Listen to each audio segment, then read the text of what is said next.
FZ25 আমার ভালো লাগে নাই। ভালো না লাগার বিশেষ কিছু কারণ আছে। ১ নাম্বার যে কারণটা বলব সেটা হলো এটা আজ থেকে প্রায় ৫-৭ বছর আগের পুরাতন একটা মডেল। এটা ২০১৭ সালে ১ম লঞ্চ হইছে। সেটা বিষয় না। ভালো না লাগার বিষয় হলো সেই বাইকটা নতুন করে যেহেতু বাংলাদেশে লঞ্চ করা হইছে, সেক্ষেত্রে তারা নতুনত্বের কোনো ছোঁয়াই দেয় নাই। আজ থেকে ৫-৭ বছর আগে লঞ্চ হইছিল, তখন যে ফিচার ছিল সেম ফিচার নিয়ে তারা আবার নতুন করে লঞ্চ করছে। এটাই জাস্ট নতুনত্ব, কিন্তু বাইকে কোনো নতুনত্ব নাই। এখনকার যুগের বাইকে অনেক কিছু আছে যেটা এই বাইকে নাই।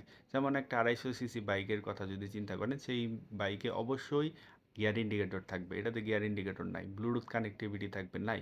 এবং কি রিসেন্টলি কিছু বাইক বেরিয়েছে, যেমন ইয়ামাহার কিছু বাইক আছে, সেগুলোর মধ্যে অনেক আধুনিক ফিচার আছে। এবং যদি অ্যাপাচের বাইকে যান, অ্যাপাচে RTR 310 যে বাইকটা, ওটাতে আপনি ব্লুটুথ কানেক্ট করে মিটারের সাথে আপনি আপনার ভোটার আইডি কার্ড, আপনার রেজিস্ট্রেশন, আপনার ড্রাইভিং লাইসেন্স, গাড়ির কাগজ, স্মার্ট কার্ড যেটা বলো, সব কিছু আপলোড করে রাখতে পারবেন। যার কারণে পুলিশে যদি আপনাকে ধরে, আপনার কাছে কাগজ নাই, স্মার্টফোন নাই, আপনি সরাসরি বাইকের মিটার থেকে দেখাই দিতে পারবেন, এই যে আমার স্মার্ট কার্ড, এই যে আমার NID কার্ড, এই যে বাইকের ড্রাইভিং কাগজ, এই যে আমার ড্রাইভিং লাইসেন্স, সব কিছু আপনি দেখাই দিতে পারবেন। আপনি বুঝতেছেন কি পরিমাণ আপডেট, যে আপনি মিটারে সাথে সিঙ্ক্রোনাইজ করে আপনার গ্যালারির ছবি ওই জায়গায় আপলোড করে রাখতে পারবেন, যেটা পরবর্তীতে আপনি যে কোনো সময় বের করতে পারবেন। তাহলে এখনকার যুগের হায়ার সিসি বাইকে এইরকম আধুনিক ফিচার চলে আসছে।